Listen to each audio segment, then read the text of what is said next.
BDR হত্যাকাণ্ড তদন্ত ও বিচার নিশ্চিতে আবার কমিশন গঠন করা হবে বলে জানিয়েছেন স্বরাষ্ট্রমন্ত্রী সালাউদ্দিন আহমদ।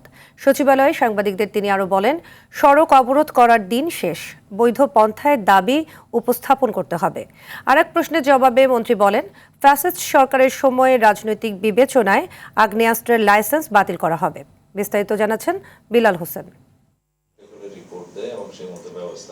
স্বরাষ্ট্র মন্ত্রণালয়ের বিভিন্ন দপ্তরের প্রধানদের সঙ্গে মতবিনিময়ের সভা করেন স্বরাষ্ট্রমন্ত্রী সালাউদ্দিন আহমদ। এ সময় দেশের আইনশৃঙ্খলা রক্ষায় বিভিন্ন দিক নির্দেশনা দেন। সভা শেষে পুলিশের চেইন অব কমান্ড ফিরিয়ে আনার উপর গুরুত্ব দিচ্ছে জানিয়ে স্বরাষ্ট্রমন্ত্রী বলেন, পুলিশের কাজে অবৈধভাবে কেউ হস্তক্ষেপ করতে পারবে না। চেইন অফ কমান্ড পুলিশ বাহিনীতে অবশ্যই বজায় রাখতে হবে। পলিটিক্যাল কারণে বিভিন্ন লোককে প্রোটোকল দিতে বাধ্য হয়, সেটা যেন না করে। বিধির বাইরে কোনো প্রোটোকল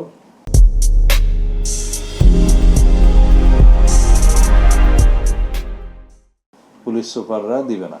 এ সময় বিডিআর হত্যাকাণ্ডের নতুন কমিশন গঠন করার পাশাপাশি জুলাই আগস্ট মামলায় যে সকল আসামি প্রকাশ্যে আছে তাদের বিরুদ্ধে ব্যবস্থা নেওয়া হবে বলে জানান সালাউদ্দিন আহমেদ। 5ই আগস্টের পরে বেশ কিছু মামলা হয়েছে, এখানে কিছু সুবিধাবাদী শ্রেণীর মানুষ এগুলোর সুযোগে ভোগান্তি সৃষ্টির জন্য অনেককে আসামি করেছে, অনেক মানুষকে এইভাবে ভোগান্তিতে ফেলা হয়েছে। সেটা আমরা পরীক্ষা নিরীক্ষা করে বলেছি তাদের এই যে যথাযথ ব্যবস্থা করা। ফ্যাসিবাদ সরকারের সময় রাজনৈতিক বিবেচনায় দেয়া অস্ত্রের লাইসেন্স বাতিলের কথা বলেন স্বরাষ্ট্রমন্ত্রী। লাইসেন্স পাওয়ার উপযুক্ত কিনা, যদি না হয় লাইসেন্স বাতিল হবে এবং তার অধীনে যদি অস্ত্র কিনে থাকে সেই অস্ত্র অবৈধ বলে বিবেচিত। ওসি এসপি পদায়নে লটারির পদ্ধতি বাদ দিয়ে যোগ্যতার ভিত্তিতে হবে জানিয়ে মন্ত্রী বলেন, দ্রুত 2701 জন পুলিশ কনস্টেবল নিয়োগ দেওয়া হবে।